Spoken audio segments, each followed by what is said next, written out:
The air was thick with the scent of freshly cut grass, children's laughter echoing through the small-town park. It was the kind of afternoon that felt frozen in time. Mothers watching their kids play, elderly couples strolling on the walking path, and the occasional jogger moving at a steady pace. The sun, golden and warm, filtered through the towering oak trees, casting playful shadows on the ground. 8-year-old Tommy Carter sat alone on a wooden bench, hunched over his sketchbook, his small fingers moving a blue crayon across the page with careful precision. He was drawing his favorite superhero, the Guardian, a caped protector with a strong jawline and piercing eyes. Tommy imagined him as a silent warrior, someone who appeared when you needed him most, fought the bad guys, and then disappeared before anyone could say thank you. He wished real heroes existed like that. Tommy wasn't the kind of boy who ran with the other kids. He was quiet, more comfortable in his own world of drawings and stories than in the chaos of the playground. His father always told him it was okay to be different, that there was strength in quietness, but sometimes Tommy wished he could be the kind of boy who wasn't picked last in every game. The low growl of approaching engines cut through the warm afternoon like a blade through silk. Heads turned, parents pulling their children a little closer as a gang of motorcycles rumbled into the park's small parking lot. The riders moved in unison, leather vests and dark sunglasses giving them an unmistakable presence. They weren't just passing through, they were here with purpose. Tommy swallowed hard, his fingers tightening around his crayon. The gang dismounted, their boots hitting the pavement with heavy thuds. The leader, a towering man with arms like tree trunks and a long scar down his left cheek, removed his helmet and surveyed the park like a wolf spotting vulnerable prey. The other bikers followed his lead, moving toward the picnic tables near the playground, their presence casting a dark shadow over what had been a peaceful afternoon. Tommy lowered his head, hoping to disappear into his drawings. It didn't work. One of the bikers, a thick man with tattoos covering his neck and fingers, spotted him. "Well, well," the biker drawled, stepping closer. His vest had a stitched nameplate, Ripper. "What do we have here? A little artist?" Tommy felt his stomach drop. He wanted to say nothing, to ignore them, but before he could stop himself, he answered quietly, "I'm just drawing." Ripper snatched the sketchbook from Tommy's hands. "Drawing, huh?" He flipped through the pages, his expression amused. "Oh, look at this! A superhero? What, you think some guy in tights is gonna come save you one day?" The other bikers laughed. Tommy felt his throat tighten. "Please, give it back." Ripper smirked and held the book higher. "You hear that? Boys. Kid says please." Another biker, a mountain of a man named Tank, plucked a page from the book and crumpled it in his fist. "You think life's about superheroes, kid? You need to learn how the real world works." Tommy's fingers clenched into fists, his face burning with humiliation. And from across the parking lot, someone was watching. Jonathan Carter had been standing near his truck, leaning against the hood, observing the scene unfold. He wasn't a man who got involved in things that weren't his business. He'd lived long enough to know that sometimes it was best to let things be. But there were exceptions. This was one of them. He exhaled slowly, his breath steady, controlled. His hands, the same hands that had once held a rifle in combat, flexed at his sides. The old instincts stirred. Not anger, not rage, but calculated readiness. A father's instinct. Jonathan wasn't just any father. He was a man forged in fire. His past filled with battles fought in places most people didn't even know existed. He had walked through war, seen men break under the weight of fear, and had made his own peace with violence long ago. And now, these men had just put their hands on his son. Jonathan straightened and started walking toward them, each step deliberate, each step controlled. The fight hadn't started yet, but it would.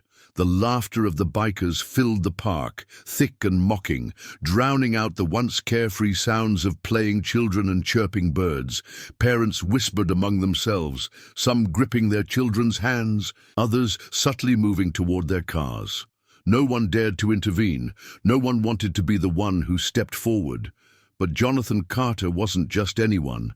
His boots met the pavement in slow, measured steps, his presence an invisible force pressing against the scene before him. He wasn't the largest man in the park, nor was he dressed to intimidate. A plain t-shirt stretched across his broad chest, his jeans worn but sturdy. To an outsider, he was just another father, just another man. Looks can be deceiving. The bikers hadn't noticed him yet, too busy entertaining themselves with Tommy's humiliation. Ripper held the boy's sketchbook, flipping through the pages like they were some joke meant to amuse him. "Superheroes, huh?" He turned to Tank. "What do you think, big guy? Think the kid's waiting for some caped crusader to swoop in and save the day?" Tank snorted, tossing the crumpled page onto the ground. "Nah, no one's coming. A kid." That was when Jonathan spoke. "You're wrong." The voice, low and steady, cut through the laughter like a blade. Tank turned first, his massive frame shifting like an avalanche, his thick arms flexing as he prepared to confront whoever had spoken. Ripper followed, his sneer still frozen on his face until his eyes met Jonathan's. Jonathan didn't stop walking until he was just a few steps away. His expression was unreadable, his body language calm but purposeful. He didn't need to puff out his chest or raise his voice. Men like these didn't respond to volume. They responded to something much older, much deeper, the presence of a predator. Jonathan's gaze moved to Tommy, still sitting on the bench, his little hands balled into fists, his face pale with shame and frustration. Jonathan felt something cold settle in his chest. He turned to Ripper. "That belongs to my son." Ripper grinned, though there was an unmistakable shift in his demeanor, like a jackal suddenly aware that it had just stepped into a lion's territory. "Oh yeah." Ripper dangled the sketchbook between two fingers. "Didn't see your name on it." Jonathan exhaled slowly. "Last chance. Give it back." Ripper's grin widened, but the laughter from the other bikers had quieted. They were watching, waiting, sensing that something in the air had changed. Tank crossed his arms. "And if we don't?" Jonathan moved. Not fast, not yet, but with certainty. His hand shot forward, gripping Ripper's wrist before the biker could react. The moment Ripper tried to pull away, Jonathan twisted, his fingers locking like a vice around the pressure point beneath the thumb. Ripper's knees buckled, his smirk vanished. A strangled sound left his lips, then crack. Jonathan broke his wrist. The sound was small, almost insignificant, but to Ripper it might as well have been a gunshot. His scream split the air as he crumpled to the ground, clutching his mangled wrist against his chest. The entire park went still. Tank took half a second to process what had just happened. He was big, strong, and used to throwing his weight around. He didn't think. He just reacted. He swung. Jonathan ducked. The punch cut through empty space, and before Tank could adjust, Jonathan was already inside his guard. His knee snapped up, striking hard into Tank's ribs. A sound like a tree trunk splintering filled the air. Tank stumbled, gasping for breath, but Jonathan wasn't done. He pivoted, driving his elbow into the side of Tank's face with surgical precision. Crack! Tank hit the pavement like a felled ox, groaning, one of his teeth clattering onto the ground beside him. Jonathan straightened, adjusting his stance, his breathing even. He hadn't even broken a sweat. The remaining bikers hesitated. The ones who had been grinning just moments ago now looked like cornered dogs. Jonathan's eyes flicked to the remaining members. "Any of you want to be next?" The silence that followed was thick enough to choke on. Ripper was still on his knees, cradling his wrist, sweat beading on his forehead. Tank groaned on the ground, barely conscious. The other bikers stood frozen, as if some primal part of their brains had realized something important. They weren't dealing with just some dad.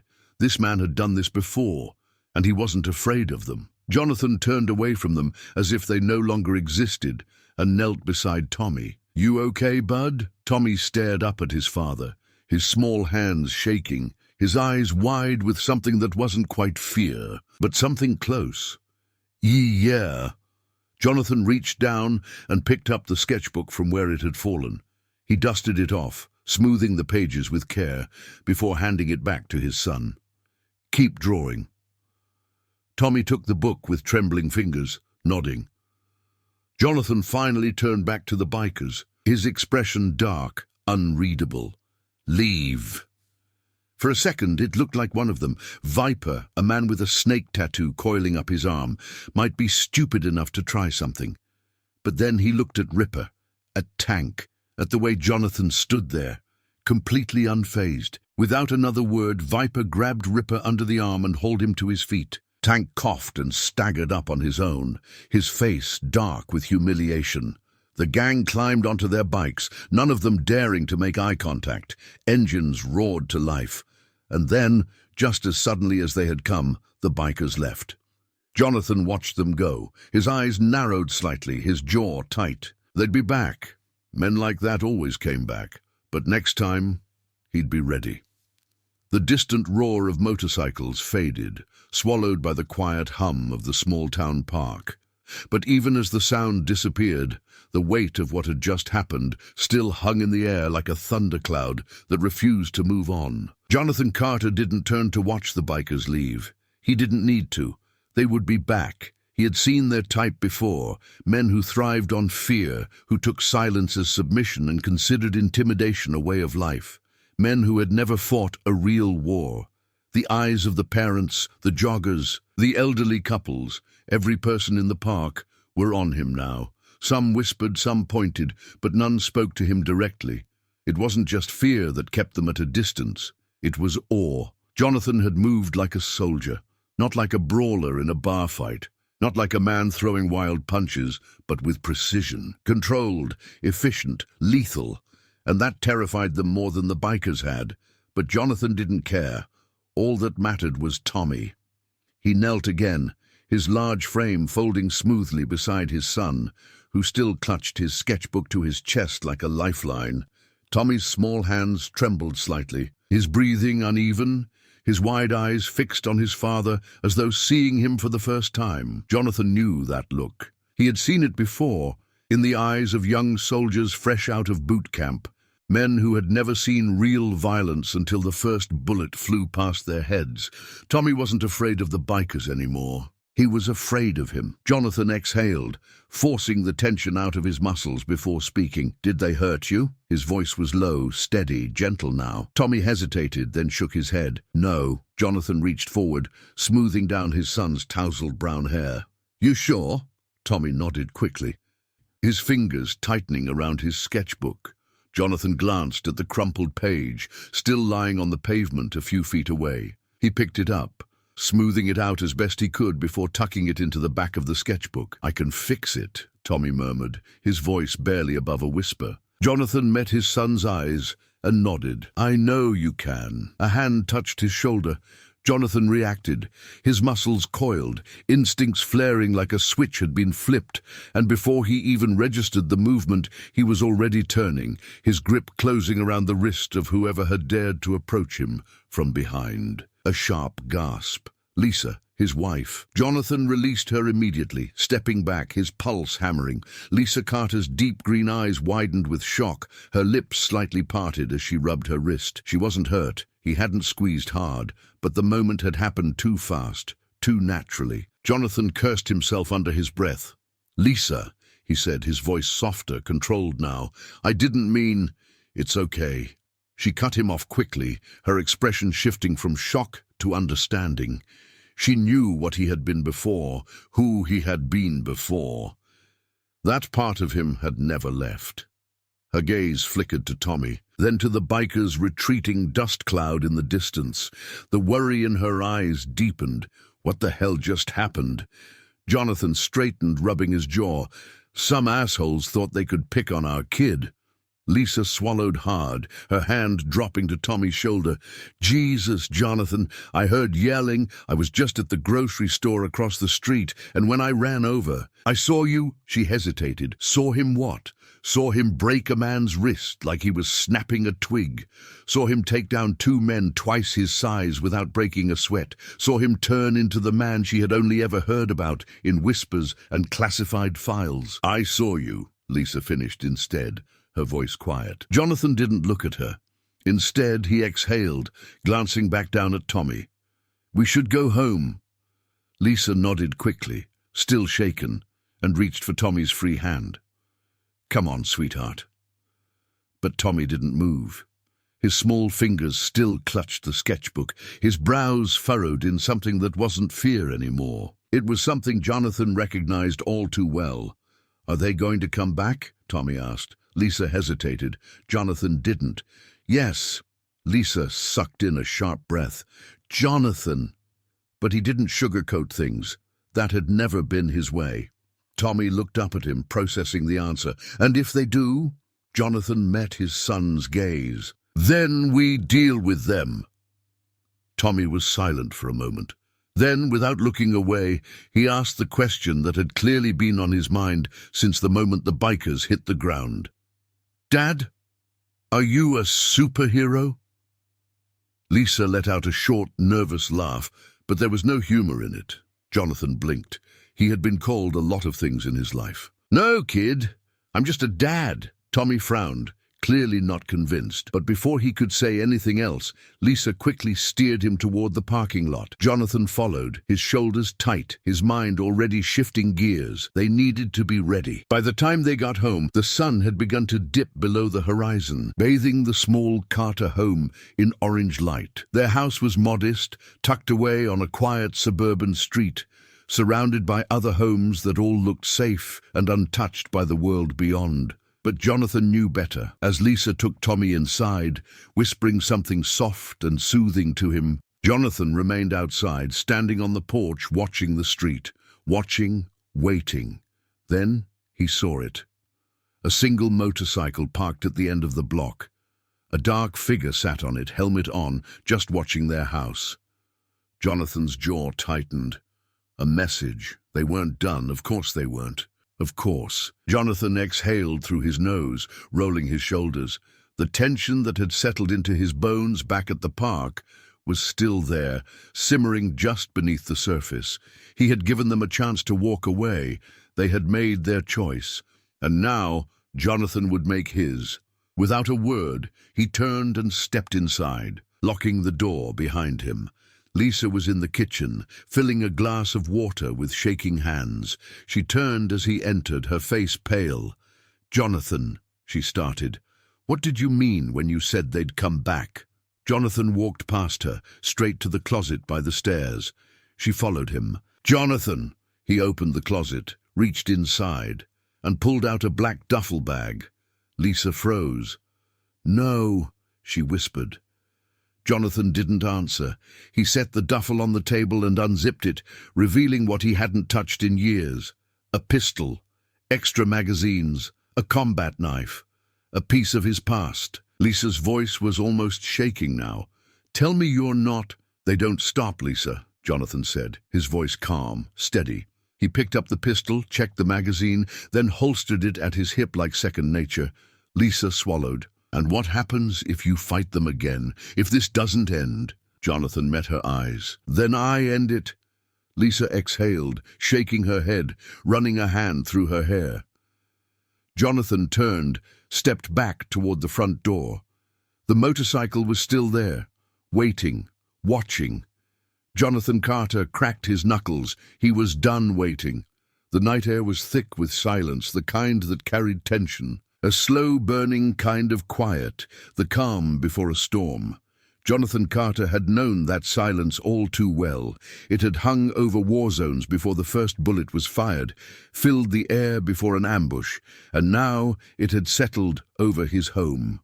The motorcycle at the end of the block was still there, engine off, its rider sitting motionless, watching.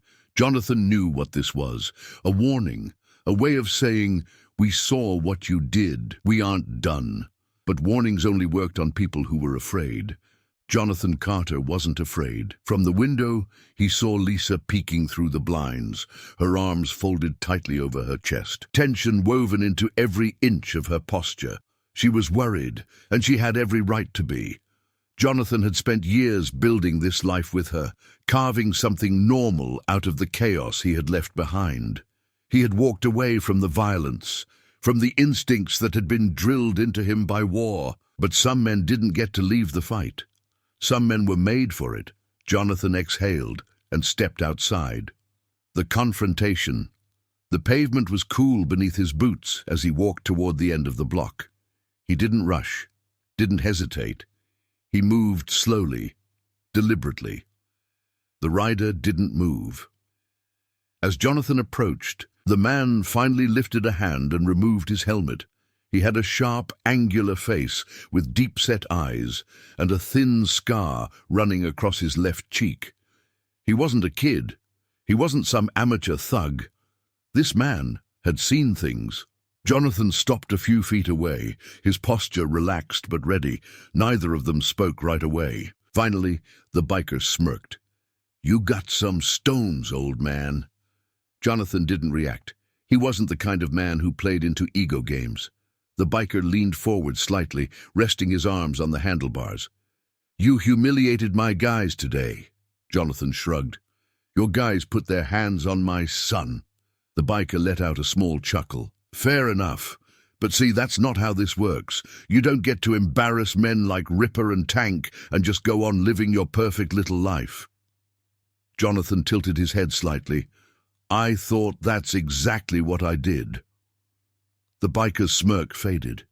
His fingers curled around the handlebar, his knuckles whitening. "Viper," he said, tapping the patch on his vest. "That's my name. Remember it."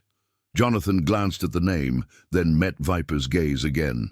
"Noted." Viper let out a small breath, as if trying to contain his irritation.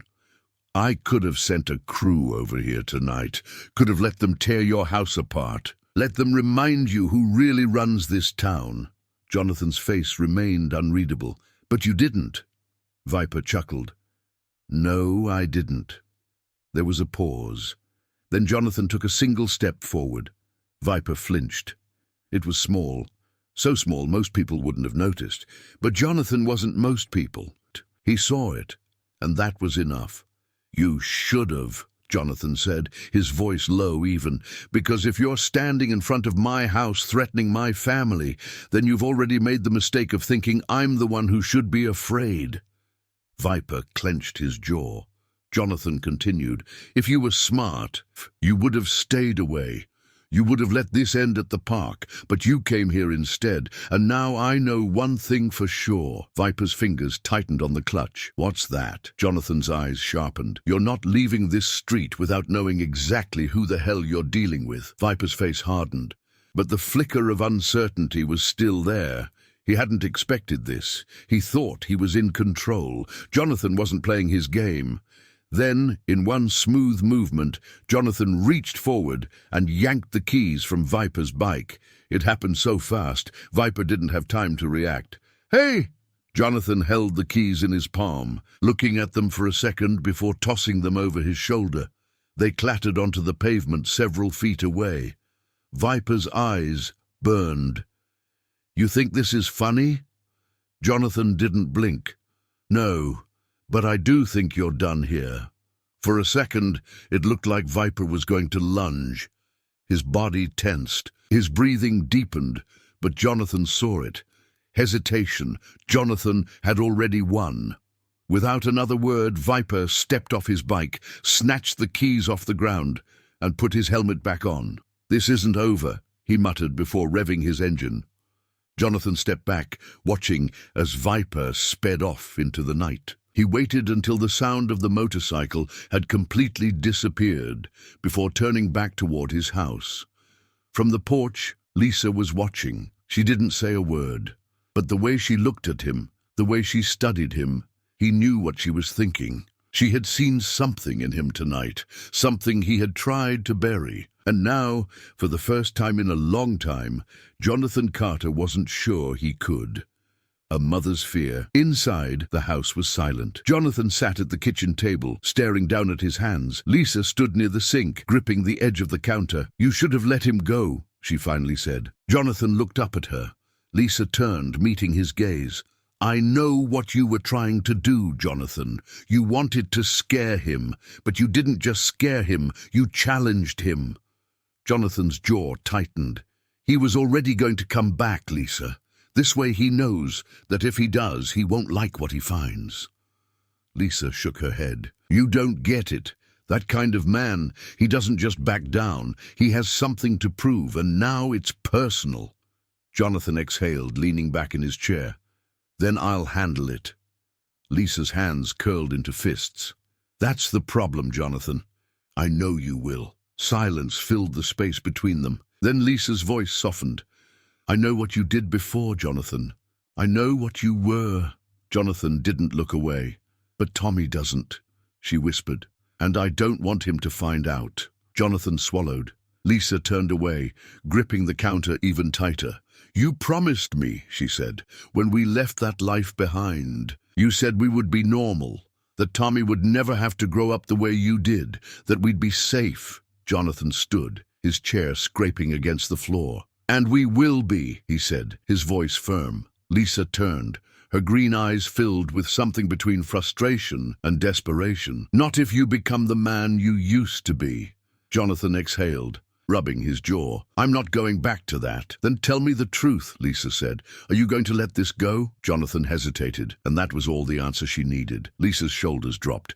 She wiped at her face quickly, then turned and walked out of the kitchen, heading upstairs. Jonathan didn't follow, because deep down, he already knew. This wasn't over, and when the time came, he wasn't going to let it go. Lisa had gone to bed without another word. Jonathan had stayed downstairs, sitting at the kitchen table, his fingers tapping rhythmically against the wood, his thoughts dark and heavy. He should have felt tired. He didn't. His body was still wired, his blood still thrumming with the low, familiar pulse of readiness. The old instincts were back, humming beneath his skin like a machine that had been restarted after years of dormancy. He had given them a chance to walk away. Viper had ignored it. Now, Jonathan knew exactly how this was going to play out. They would come back. The question was when and how. He didn't have to wait long for an answer. The first warning. It was just after midnight when the sound of engines rumbled through the quiet neighborhood. Jonathan was already awake, standing near the living room window watching. He had been expecting them, waiting for them, and now they were here.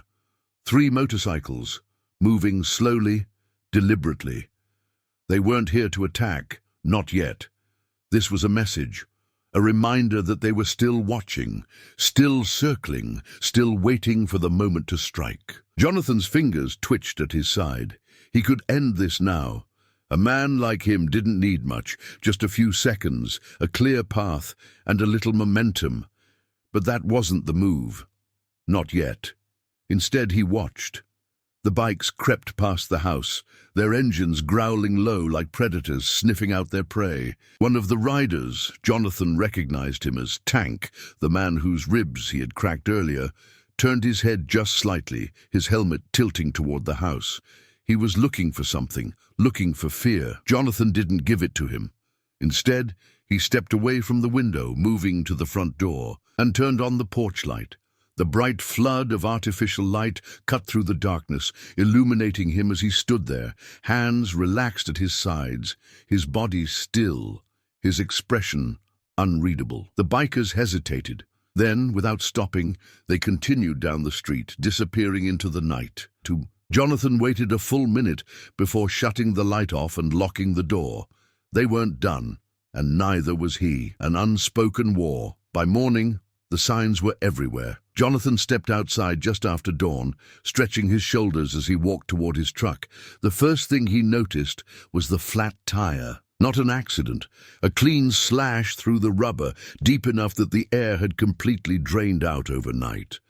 The second thing he noticed was the spray paint. Across the side of his truck in thick black lettering were the words, "You don't belong here." Jonathan exhaled slowly, rubbing a hand across his jaw. A small part of him had hoped that after last night they would take the hint, that they would see that this fight wasn't worth it. But some men only understood escalation. And now they were pushing him toward the edge of a line he had tried to leave behind. He heard the soft sound of footsteps behind him. Lisa.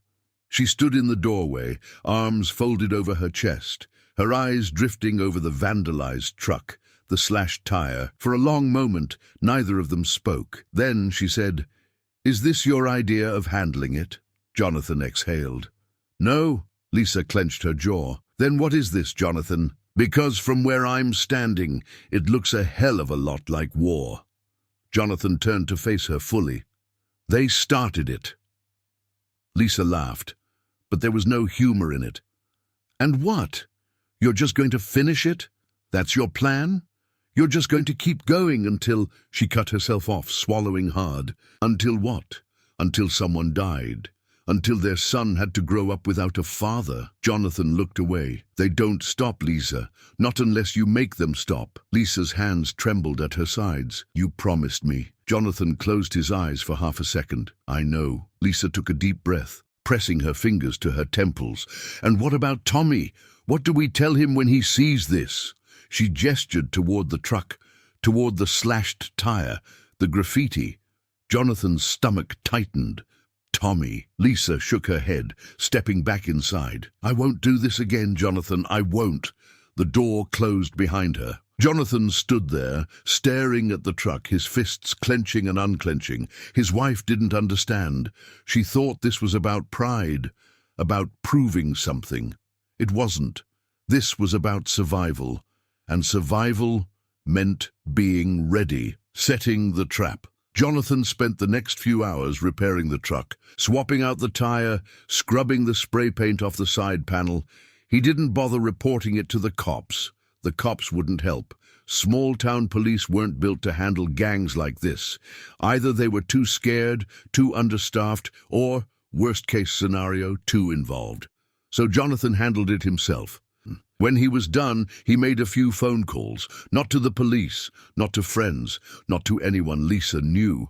By nightfall, he was ready, and when the bikers returned, they weren't going to find the same man they had met in the park. They were going to find something else. The ambush. It was just after midnight when they came. Jonathan heard them before he saw them. The low rumble of multiple bikes, not just 3 or 4 this time. More. 7. Maybe 8.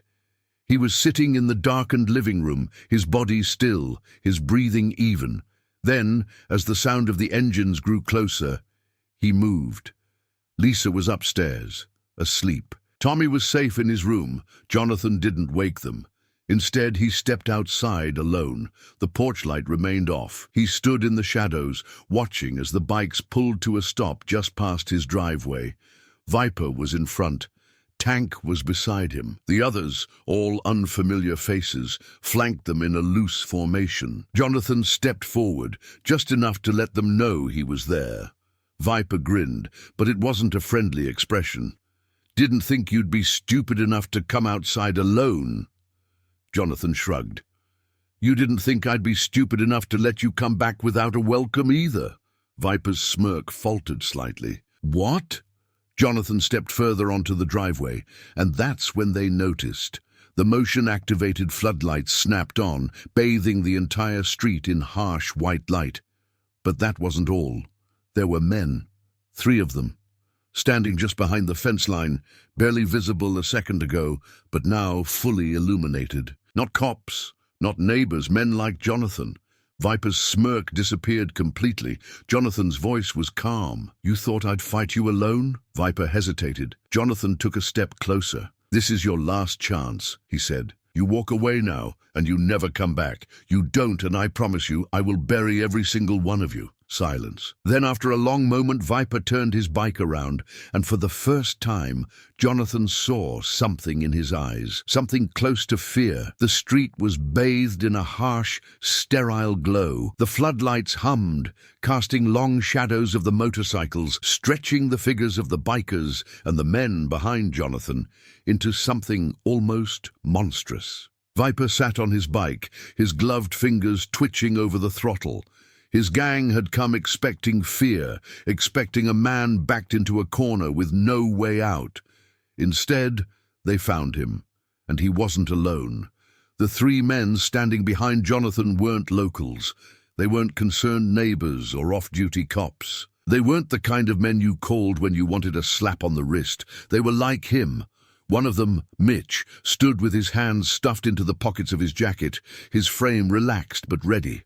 His beard was thick, streaked with grey, his knuckles scarred from fights that didn't involve bar stools and beer bottles. Beside him, Harris, shorter, leaner, eyes sharp as a hawk, hadn't said a word since stepping onto Jonathan's property.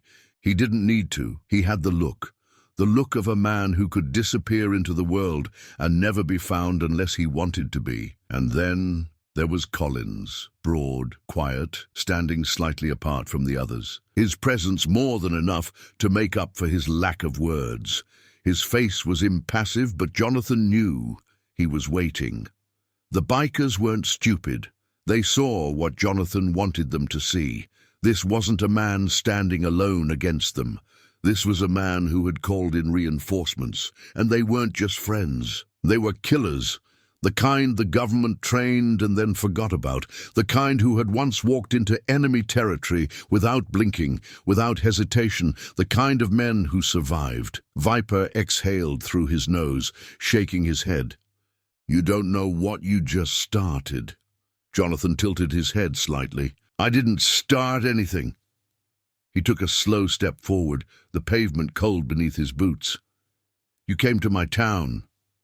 Another step. "You put your hands on my kid." Another. "You thought you could make an example out of me." By now he was just a few feet from Viper's bike. The engines of the others rumbled low, like growling animals waiting for a command. Jonathan crouched slightly, resting his hands on his knees. His voice dropped low, quiet. "But here's the thing," he said, his tone laced with certainty. "You didn't just pick the wrong guy."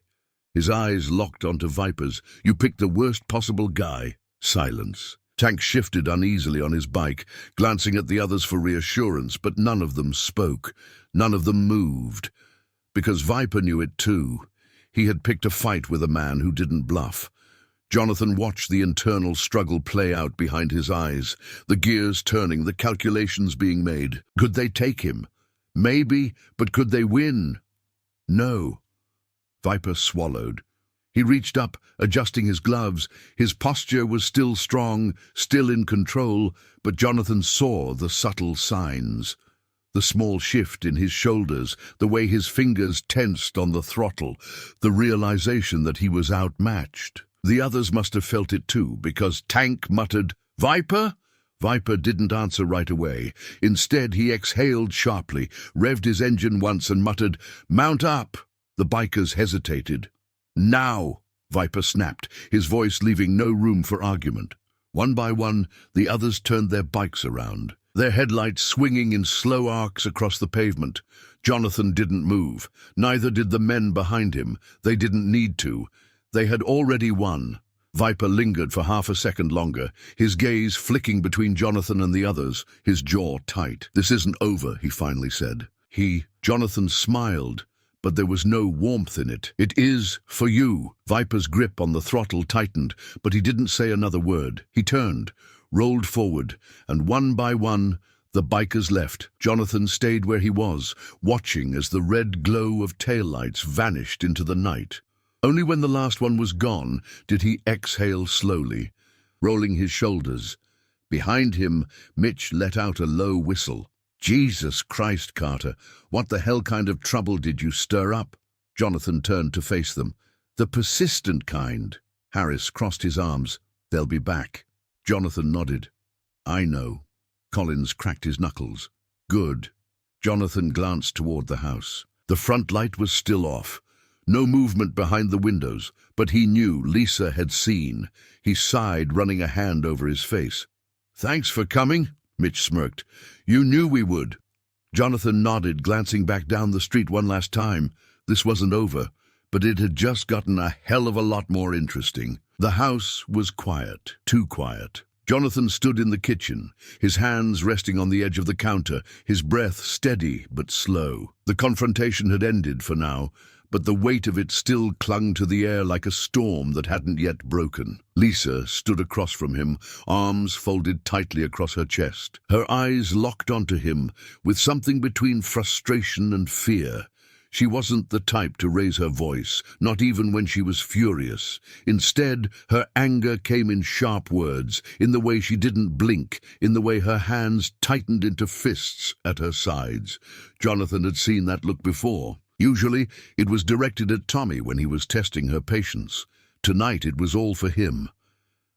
"Tell me," Lisa said, voice low but firm, "that what I just saw wasn't exactly what it looked like."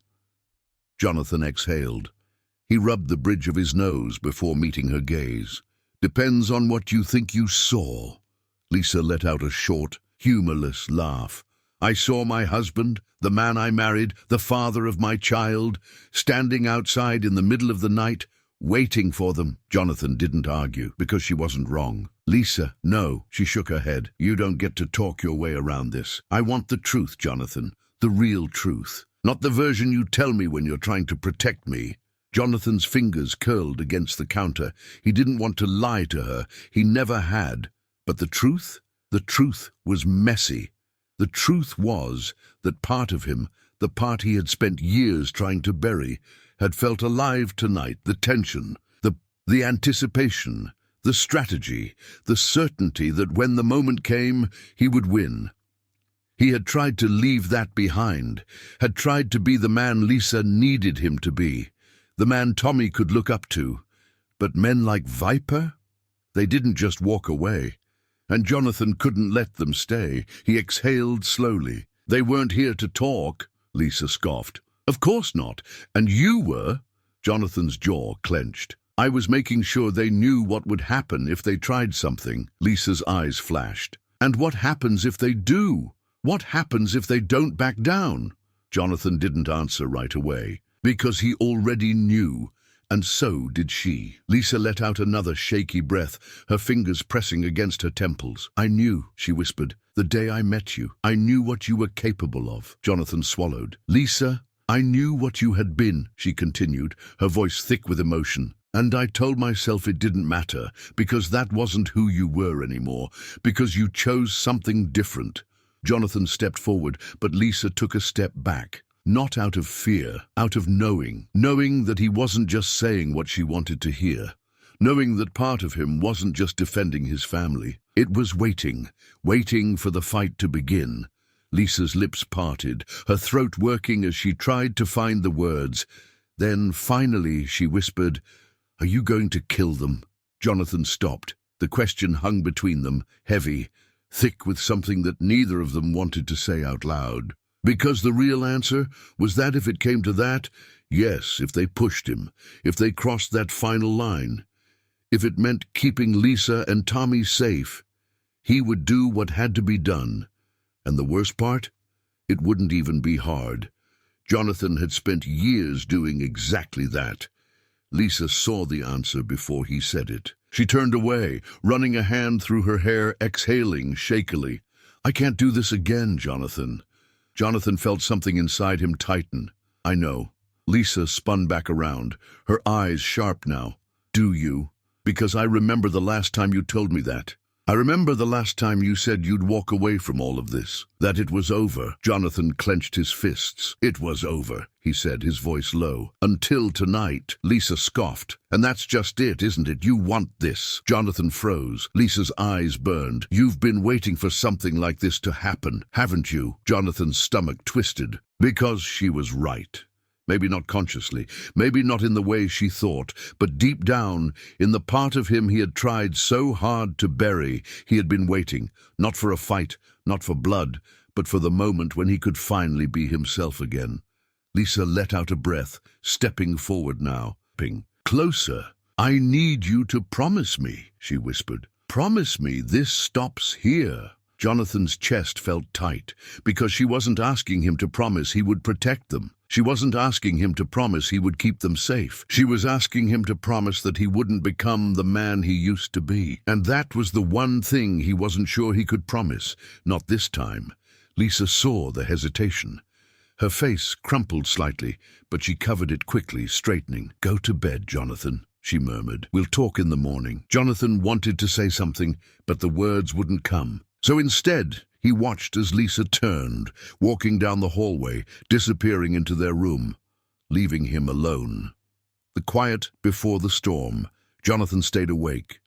He sat in the living room, the dim glow of a single lamp casting faint shadows across the walls. He didn't turn on the TV, didn't look at his phone. He just waited. His body wasn't tense anymore, it was calm, a soldier waiting for orders, a hunter waiting for his prey. And then, sometime past 3 in the morning, he heard it. Not motorcycles, footsteps, slow, measured, not on his street, not in his yard, on his roof.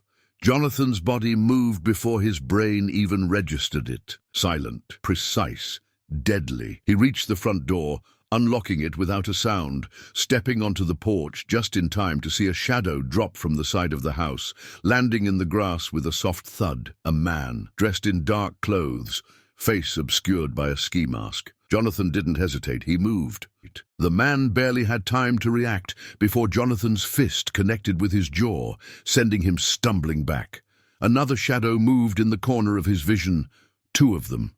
Not just a warning this time, they were here to send a message. Jonathan was the message. The second man lunged, a knife flashing in the dim porch light, sloppy. Untrained, Jonathan sidestepped. He grabbed the man's wrist, twisting it hard enough to send the knife clattering to the ground. Before the guy could even grunt in pain, Jonathan drove his elbow into his ribs. The third man hesitated.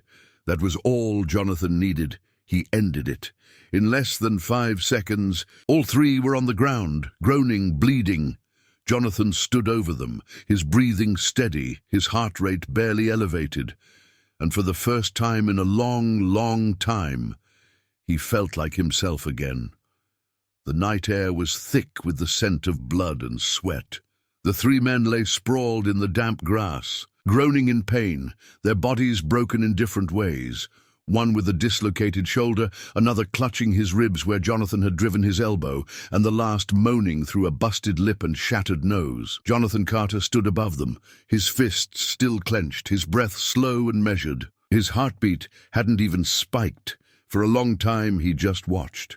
Watched them writhe, watched them process what had just happened, watched them realize, too late, that they had chosen the wrong house, the wrong man, the wrong life. This wasn't some scared suburban dad who could be intimidated. This was a soldier, a killer who had learned long ago how to end things before they began. Jonathan crouched down next to the man with the broken nose, his voice calm. "Who sent you?" The guy whimpered, but said nothing. Jonathan grabbed a handful of his shirt, jerking him upright. "Who? Sent? You?" The man groaned, spitting out blood. "Go to hell." Jonathan twisted his grip, pressing his knee against the man's injured ribs. "Wrong answer." A pained gasp. "It was—" The man coughed, trying to pull away. "It was Viper. He wanted us to—" A gunshot. The sound tore through the quiet night like a whip crack, and the man in Jonathan's grip jerked violently before going limp. A small, neat hole punched through his forehead. Jonathan dropped him immediately, spinning toward the direction of the shot. The 2 other injured men scrambled away in panic, fleeing into the darkness, but Jonathan didn't care about them anymore. His focus was on the tree line at the edge of his yard. A shadow moved. Then the roar of a motorcycle engine. Jonathan sprinted forward, but by the time he cleared the edge of his property, the bike was already vanishing down the road, its taillights a flickering red ember in the dark. Jonathan didn't bother chasing. Instead, he exhaled sharply, ran a hand through his hair, and turned back toward the body at his feet. A clean kill. 1 bullet. Precise. This wasn't just a message. This was a hit. Jonathan clenched his jaw. Viper had just escalated the war. Lisa's breaking point inside the house. Lisa was waiting. Jonathan stepped through the door, locking it behind him, his hands still taut with tension. Lisa had a gun in her hands, his gun, the one he had stashed in the kitchen drawer. She wasn't pointing it at him, but the fact that she was holding it at all told him everything. She had heard the gunshot. She had been ready. Her eyes were wide, her breath shallow. And when she finally spoke, her voice was barely a whisper. "Jonathan, what have you done?" Jonathan took a slow step forward, his voice even. "I handled it." Lisa let out a sharp laugh. Not humor. It was bitter. Handled it? She shook her head, her fingers gripping the gun tighter. I just watched you walk outside, and then I heard gunfire. Gunfire, Jonathan. And now you're just walking back in here like that's normal. Jonathan rubbed his temple, the weight of the night pressing down on him. I didn't fire the shot. Lisa's jaw clenched. Then who the hell did? Jonathan hesitated. Lisa took a step closer, her voice shaking. No more half-truths, no more lies. If you don't tell me everything, Jonathan, I swear to God, I'm taking Tommy and we're leaving. The words hit him like a knife. But she wasn't bluffing. He saw it in her eyes. She had reached her breaking point. Jonathan exhaled. Then, in a calm, steady voice, he told her everything. About the 3 men who had tried to break in, about how he had put them down, about how someone had been watching, about the gunshot, and about Viper. Lisa staggered. Her free hand covered her mouth, her eyes glassy. Jonathan took a slow step forward. Lisa! She shook her head. No, Jonathan. You don't get to comfort me right now. Her voice broke on the last words, her shoulders trembling. Jonathan hated himself for putting that fear in her, but he couldn't take it back. Lisa closed her eyes, pressing a hand against her temple. What happens now? Jonathan's jaw tightened. Now? He let out a slow breath. Now I go find Viper and I end this. Lisa's eyes snapped open. No, Jonathan, no! Jonathan said nothing, because they both knew. This wouldn't stop. Not until someone was in the ground, a darker connection. Jonathan didn't sleep. He spent the rest of the night in the garage, going over the next move in his head. Viper had just crossed a line, sending his men to rough up Jonathan. That was expected, but executing his own guy to keep him from talking? That meant something else. That meant Viper wasn't working alone.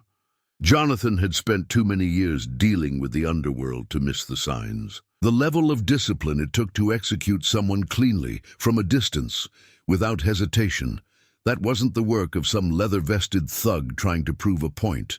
That was the work of someone else. Someone higher up. Jonathan pulled out his old phone, the one he hadn't used in years, and dialed a number he had sworn never to call again. The line clicked. Then a voice. You must be desperate if you're calling me. Jonathan exhaled. I need information. A chuckle. You always do. Jonathan didn't have time for games. Viper's getting help. Someone with real muscle. Who? A pause. Then the voice on the other end sighed. You really don't want to know? Jonathan's fingers tightened around the phone. Tell me. Another long pause. Then finally, he's in bed with the Red Hands. Jonathan's stomach dropped. The Red Hands, they weren't just some gang. They were an organization, a criminal network that specialized in protection rackets, drug smuggling, and contract killings. And they didn't lose. Jonathan's mind raced. If Viper was working with them, that meant this wasn't just about territory anymore. This was about control. If the Red Hands wanted a foothold in this town, it meant they saw value here. It meant this wasn't going to end clean. Jonathan exhaled slowly, running a hand over his face. You still there? The voice asked. Jonathan nodded to himself. Yeah, another chuckle. So, what's your move? Jonathan closed his eyes. Then, when he opened them, his voice was calm. I take the fight to them. The voice on the other end whistled. You sure about that? Jonathan didn't hesitate. I've never been more sure of anything in my life. A war begins. Jonathan ended the call. Then, without another word, he reached for the black duffel bag he had stashed away years ago. It was time. This wasn't just about Viper anymore. This was about taking back his town before it was too late. Jonathan sat in the dim light of the garage, his fingers running over the heavy-duty zipper of the black duffel bag. He hadn't opened it in years, but he knew what was inside. The weight of it wasn't just in the bag, it was in his hands, in his bones, in the very fabric of who he was. A warrior, a soldier, a man who knew exactly how to take people like Viper apart. But this wasn't just about Viper anymore. The Red Hands. The name rang through his head like a gunshot. They weren't just a gang. They were something much worse. Organized, efficient, ruthless. And now they had a presence here. Jonathan clenched his jaw. He had spent years carving out a normal life for his family. He had promised Lisa that his past was just that, past. But that was the thing about ghosts. They never really stayed buried. An old friend, an old favor. The second call he made was to someone who had never been in his new life, Dante Ruiz. Dante was a ghost of his past, a man Jonathan had trusted when he was still deep in the other world, the world of black ops and off-the-books missions that didn't officially exist. If anyone knew about the Red Hands, it was Dante. The phone rang twice before Dante picked up. "I was wondering when you'd come knocking," Dante said, his voice edged with amusement. Jonathan didn't waste time. "The Red Hands are working with Viper. I need to know how deep it goes." There was a pause, then a quiet chuckle. "That's bad news, Johnny. Real bad. Red Hands don't partner with guys like Viper. They use them. Then when they're done..." Jonathan already knew the answer. "They clean house." Dante exhaled. "Exactly." Jonathan leaned forward, his forearms resting on his knees. "So, who's their point man here?" Another pause. Then Dante said a name Jonathan hadn't heard in years. Felix Navarro. Jonathan's grip on the phone tightened. "He's here?" "Yeah," Dante said. "And if Navarro's involved, this isn't just a side project. They're planning something." Navarro was high up. Not just another enforcer, not some disposable thug. He was logistics. He didn't get his hands dirty. He made sure the business ran smooth. That meant they weren't just setting up shop. They were building something. Jonathan exhaled slowly. "Dante," he said, his voice low, steady. "I need to find him." Dante was silent for a beat. Then, "You sure you want to go down this road, hermano? Last time you did, you lost more than you won." Jonathan didn't blink. "This time, I'm not fighting someone else's war." Dante sighed. "Fine, I'll call you back in an hour." "But Jonathan..." "What? You're about to start something you can't walk away from." Jonathan's jaw tightened. "I know." The line went dead. The cost of war. When Jonathan stepped back inside the house, the world felt different. Not because it had changed, but because he had. Lisa was sitting on the couch, her knees tucked to her chest, staring at nothing. When she heard his footsteps, she looked up. Jonathan could see the exhaustion in her eyes, the fear she was trying so hard to hide. "You're going after them," she said. Not a question. Jonathan hesitated. Lisa swallowed. "Don't lie to me, Jonathan, not now." His shoulders dropped slightly. "I have to." Lisa closed her eyes, pressing her fingers against her temple. "Do you even hear yourself? You don't have to do anything. We could leave. We could pack up tonight and go..." Jonathan shook his head. "You know that's not an option." Lisa stood, crossing the room in 3 sharp steps. "Why? Why is that not an option? Tell me." Jonathan exhaled. "Because running doesn't stop them. It just moves the problem somewhere else." Lisa let out a bitter laugh. "And fighting them does? What? You think you can just take out Viper and Navarro and everything goes back to normal?" Jonathan didn't answer. Because deep down, he knew the truth. There was no normal after this. Lisa's voice broke. "You swore to me, Jonathan." Jonathan closed his eyes. "I know." She shook her head, stepping back. "I can't do this again." Jonathan felt that, like a knife, sliding between his ribs. But before he could say anything else, a knock at the door. Both of them froze. Jonathan moved first. His gun was already in his hand as he approached the door, the weight of it familiar. He pressed his back against the wall, his other hand reaching for the doorknob. He glanced at Lisa. She nodded once. Jonathan opened the door. Dante Ruiz stood there, dressed in a dark jacket, his hands tucked into his pockets. His eyes flicked to the gun in Jonathan's hand, then to Lisa. "Guess I should have called first," Dante said dryly. Jonathan exhaled, stepping aside. "Get in." Dante nodded and stepped inside. Lisa looked between them, then ran a hand through her hair. "I'm going upstairs. Tommy's still asleep." Jonathan watched her go, his chest tightening. Dante raised an eyebrow. She doesn't like me much, does she? Jonathan sighed. She doesn't like this. Dante nodded, then reached into his jacket and pulled out a small burner phone. Navarro's at a warehouse outside of town. Riverside Industrial Park. Word is, he's running something big. He's got security, but nothing you can't handle. Jonathan took the phone. And Viper, Dante smirked. That's the interesting part. Word is he's not happy. Seems like Navarro doesn't need him anymore. Jonathan processed that. Viper had started this, but now he was being pushed out, which meant he was desperate, which meant he was dangerous. Jonathan exhaled. When does Navarro move? Dante checked his watch. Tonight. Jonathan's grip on the phone tightened. Then, finally, he nodded. Then we move tonight too. Dante chuckled. You already got a plan, don't you? Jonathan met his gaze. It's not a plan. Dante's smirk faded slightly. It's a kill list. The last straw. Jonathan spent the next few hours preparing. He didn't sleep, didn't eat. He checked his weapons, loaded magazines, laid out his gear in careful rows, each piece a memory, each tool, something he had once vowed never to use again. But vows meant nothing when your enemy didn't play by rules. By the time dawn broke, he was ready. Lisa stood in the doorway of their bedroom, her face unreadable. Jonathan strapped the holster to his shoulder, tightening the buckles. You're really going to do this, Lisa whispered. Jonathan met her gaze. Have to, she swallowed. What if you don't come back? Jonathan stepped forward, pressing his forehead against hers. I will. Lisa exhaled shakily, then softly, Promise me this ends tonight. Jonathan didn't answer, because he couldn't.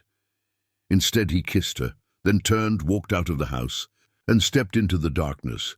He wasn't just going after Navarro, he was going after all of them, and when the sun set again, there wouldn't be anyone left to come after his family. The night stretched long and heavy over Riverside Industrial Park. The scent of motor oil and rust lingered in the air, mixing with the damp smell of the river just a few blocks away. Jonathan Carter crouched in the shadows, his body still, his breathing even. The distant hum of activity echoed from inside the warehouse. Navarro's men were working. Dante had been right. This wasn't just a drop-off or a deal, it was bigger. Jonathan had spent the last few hours watching, studying, counting. 4 guards at the front entrance, all armed, 2 patrolling the perimeter, more inside. And then there was Navarro, the man Jonathan had come for. Navarro wasn't just some low-level enforcer, he was logistics. He made sure the business ran smoothly, and that meant he had a network. Connections, resources. Taking him out wouldn't just send a message, it would cripple the operation. Jonathan adjusted his grip on his knife, his other hand steadying the silenced pistol at his hip. This was going to be surgical, quick, efficient, and when the sun came up, Navarro's entire operation would be in flames, a dangerous ally. The passenger door creaked as Dante slid into Jonathan's truck, parking half a mile from the warehouse. He had that easy, casual way about him, like a man who had seen too much and stopped giving a damn a long time ago. Let me guess, Dante said, stretching. You've already got it all mapped out. Jonathan nodded once. 4 on the outside, at least 6 more inside. Navarro's got security, but nothing military. Dante whistled. Still a lot of bodies. Jonathan gave him a look. If you're getting cold feet. Dante laughed, shaking his head. Nah, hermano, I'm just wondering if you got room for an extra body on that hit list of yours. Jonathan raised an eyebrow. Dante's expression hardened. Viper's already on his way here. Jonathan stilled. Dante nodded. He's pissed. Navarro's cutting him out, and word is, Viper wants to make a last play for control. He's not just bringing his boys either. He's got muscle coming, hired guns. Jonathan exhaled through his nose. That complicated things. Viper wasn't just a liability anymore. He was a wild card. Then we take Navarro down before Viper even steps foot in that warehouse, Jonathan said simply. Dante studied him for a second, then grinned. You always did have a flair for the dramatic, Jonathan didn't smile. He was already planning.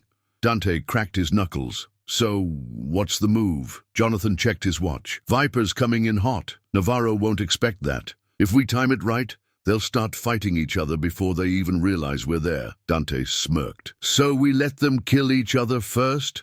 Jonathan's lips barely twitched. Let's just say we encourage it. Dante let out a low chuckle. I like the way you think, Carter. Jonathan didn't answer, because this wasn't just about taking out Navarro anymore.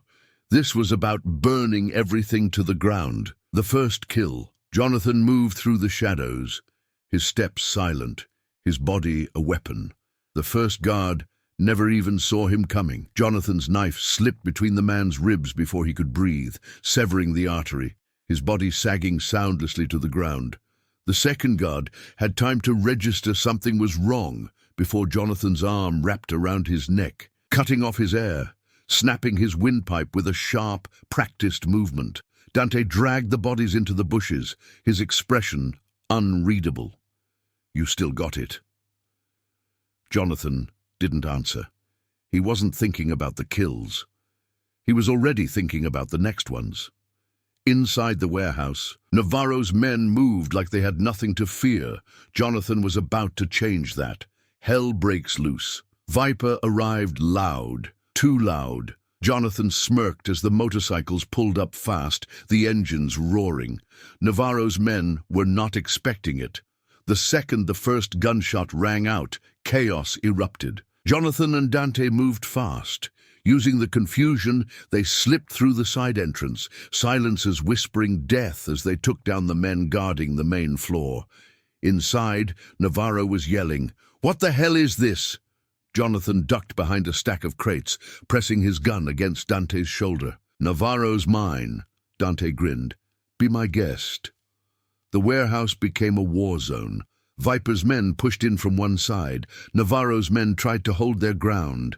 But in the middle of the firefight, Jonathan moved. He didn't hesitate, didn't slow. His gun was an extension of him. Each shot was measured, each movement precise. One man down, then another. Then Navarro saw him. The two locked eyes across the chaos, and for the first time, Navarro understood. This wasn't a hit. This wasn't business. This was personal. Navarro turned to run. Jonathan didn't let him. A personal execution. Navarro stumbled into his office, slamming the door behind him, panting. He scrambled for the gun at his desk. Jonathan kicked the door open. Navarro froze. Jonathan didn't raise his gun. Not yet. Navarro swallowed. "Carter, let's talk about this." Jonathan tilted his head slightly. "You sent men to my house." Navarro's breath hitched. "I didn't." Jonathan shot him in the knee. Navarro screamed. Jonathan closed the door. "You don't get to lie to me," he said calmly.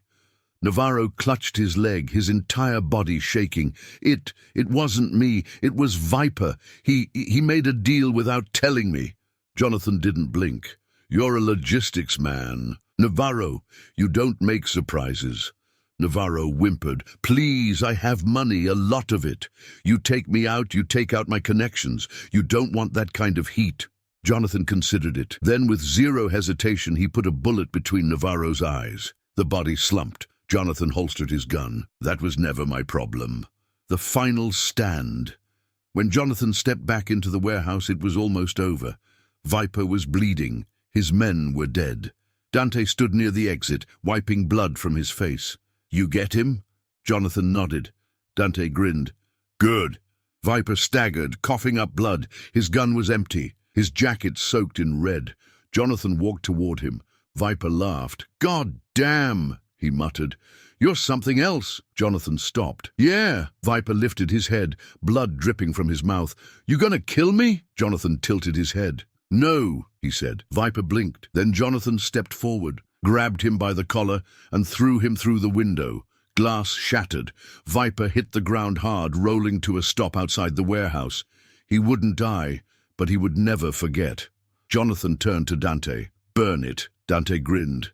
"With pleasure." Jonathan walked out as the warehouse erupted in flames. Tonight, the war ended, and Jonathan Carter never looked back.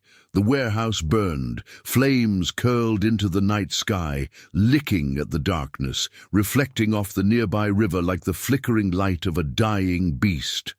The heat pulsed outward, filling the air with smoke and the acrid scent of burning wood, rubber and flesh. Jonathan Carter stood at the edge of the flames, his body still, his breathing even. He watched as the inferno swallowed up Navarro's empire, turning months, years of criminal infrastructure into nothing but ash. Dante stood beside him, wiping blood off his sleeve, his eyes narrowed. "That's gonna bring some attention," he said casually. Jonathan didn't blink. "Good." Dante glanced at him, his lips curving into a half-smile. "You always did have a flair for making things loud." Jonathan exhaled through his nose. "This isn't over yet." Dante's smile faded. "No," he agreed. "It's not." Viper's last play.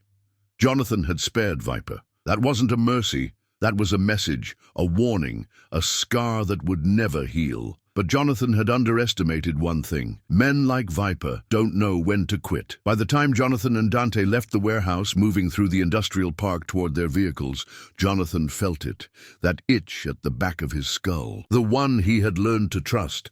They were being watched. He didn't stop moving, didn't change his pace, but he scanned the darkness, his eyes flicking between the buildings, the streetlights, the alleyways. Then, a glint of metal. Jonathan moved. He grabbed Dante and shoved him behind a parked truck just as gunfire erupted. The bullets chewed through the air where they had been standing seconds ago. "Shit!" Dante snarled, pulling his gun. "How many?" Jonathan peeked around the corner, tracking the movement. "At least 5, maybe more." Dante scowled. "Viper?" Jonathan's jaw tightened. Of course it was. Somehow the bastard had crawled away from death and found reinforcements. "Son of a bitch just doesn't know when he's beaten," Dante muttered. Jonathan exhaled. "Then we make sure he learns." Turning the tables, Jonathan and Dante moved fast. This wasn't some bar fight. It wasn't a street brawl. This was tactical warfare. And Jonathan had spent his whole life perfecting it. They slipped through the shadows, weaving between shipping containers, using the broken-down vehicles as cover. The gunmen, Viper's men, were trying to flush them out. Jonathan counted their movement, tracked their positions. He waited. Then, a mistake. One of them stepped too far into the open. Jonathan fired once. The bullet took the man in the throat. The others panicked. That was all Jonathan needed. He moved like a ghost, shifting from cover to cover, hunting them. One by one, they fell. By the time the last man hit the pavement, gasping through a collapsed lung, only one remained. Viper. The final confrontation. Jonathan stepped into the open, his gun lowered. Viper stood there, breathing hard, his face streaked with blood and fury. His jacket was torn, his leg dragging. He was hurt. But his eyes were still burning. "You should have killed me," Viper rasped. Jonathan stared at him. "I told you to walk away." Viper let out a sharp, bitter laugh. "You really think this ends with me?" Jonathan's expression didn't change. "It ends now." Viper's hand twitched. Jonathan didn't hesitate. 2 shots, one to the knee, one to the shoulder. Viper collapsed. He screamed through clenched teeth. Writhing on the ground, bleeding out onto the pavement, Jonathan stepped over him. "You're done," he said. "Your men are gone. Navarro is gone. The Red Hands won't come for you. They'll come for your corpse." Viper coughed, blood dripping from his lips. "You think this town is safe now?" He grinned. "You think your family is safe?" Jonathan's jaw tightened. "You'll never be done, Carter," Viper whispered. "There's always someone else coming." Jonathan stared at him. Then he did something Viper didn't expect. He turned. He walked away. Dante blinked. "That's it?" Jonathan didn't stop moving. "He's already dead. He just doesn't know it yet." A family at war. By the time Jonathan got home, the sky was turning pale. Lisa was waiting. She stood in the kitchen, arms folded, her body rigid. Jonathan closed the door behind him. Lisa exhaled. Then, quietly, "Is it done?" Jonathan didn't answer right away. He walked to the sink, washed the blood off his hands. Then he turned. For now. Lisa let out a breath, running a hand through her hair. God, Jonathan. He stepped closer, but she shook her head. You don't get to just walk in here like nothing's changed. Jonathan sighed. No. Lisa's eyes were wet. You killed them, didn't you? Jonathan didn't answer, because they both knew. Lisa wiped her face. I don't know how to do this anymore. Jonathan's throat tightened. Lisa, you keep telling yourself this was about protecting us, she whispered. But we both know that's not all it was. Jonathan's stomach twisted. Because she was right. Lisa swallowed. Do you feel better? Jonathan hesitated, and that was the answer. Lisa let out a shaky breath. Then, finally, I need space. Jonathan stilled. Lisa looked at him, her hands trembling. I'm taking Tommy to my sister's for a while. Jonathan felt his pulse hammer. Lisa, don't what? Her voice broke. Don't leave. Don't protect my son from this life. Jonathan, he already saw your truck covered in spray paint. He heard the gunshots. He asked me why the bad men were after us. Jonathan clenched his jaw. I can't let him grow up like this, Lisa whispered. Not knowing if his father is coming home at night. Jonathan swallowed hard. Lisa, She stepped back. I love you, Jonathan, but I don't know if I can do this anymore. Jonathan breathed in slowly. Then, softly, How long? Lisa exhaled, shaking her head. I don't know. Jonathan's chest tightened. But he nodded, because he wasn't going to beg, he wasn't going to lie. Instead, he watched as Lisa turned, disappearing upstairs to pack. And for the first time since this started, Jonathan felt like he had lost. The war never ends. Jonathan sat on the porch as the sun rose. The town was quiet. Too quiet. Dante's words echoed in his mind. You're about to start something you can't walk away from. Jonathan closed his eyes. Lisa was right. It wasn't over. It would never be over. Because men like Jonathan Carter didn't get to retire. The war always came back. And when it did, he'd be ready. The sound of the suitcase zipping shut sent a crack through the silence. Jonathan Carter sat on the edge of the bed, elbows on his knees, watching as Lisa packed the last of her things. She wasn't frantic. She wasn't panicked. She moved methodically, like she had already made this decision long before tonight. Maybe she had.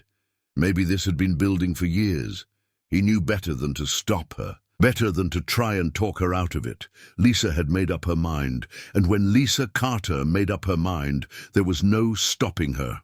Tommy sat in the hallway, his backpack strapped over his small shoulders, his sketchbook clutched against his chest.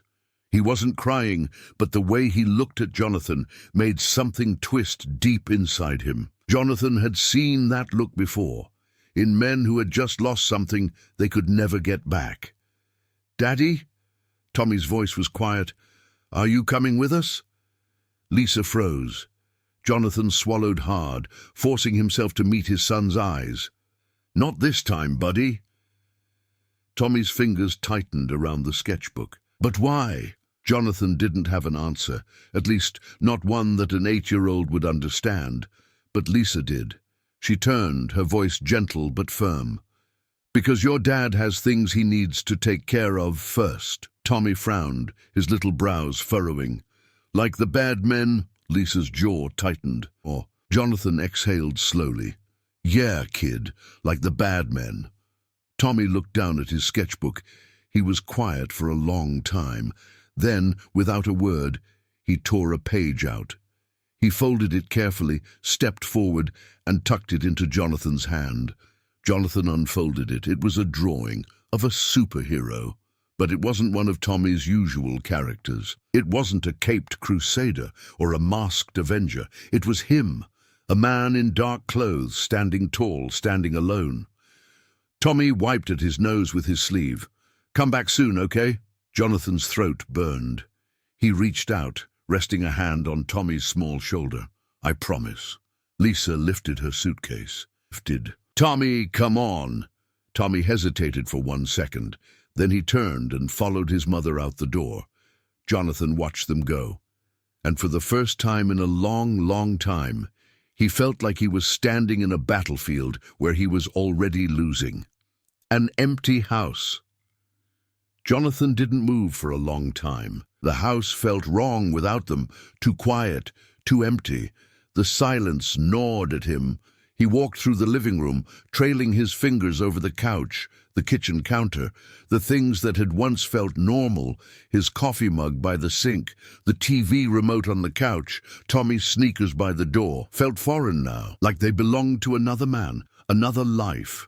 Jonathan closed his eyes, inhaling slowly. He couldn't afford to dwell on this. Lisa and Tommy were safe.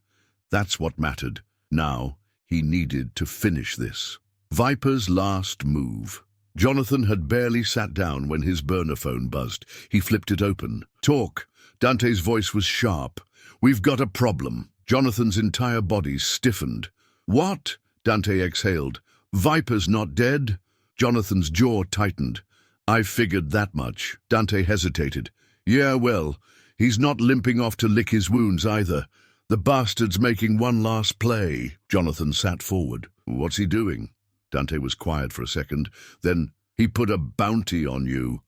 Jonathan's stomach clenched. Not just a hit, a bounty. That meant every wannabe thug, every desperate killer, every bottom feeder looking to make a name for themselves was going to come crawling out of the shadows. Jonathan exhaled through his nose. "How much?" Dante hesitated. 250. Jonathan's fingers curled into a fist. 1,000. "Million," Dante corrected. Jonathan felt a sharp spike of heat in his veins. $2.5 million. That wasn't just revenge. That was an execution order. Jonathan's mind shifted gears. He had spent years planning assaults, breaking down threat levels, analyzing risk factors. This was no different.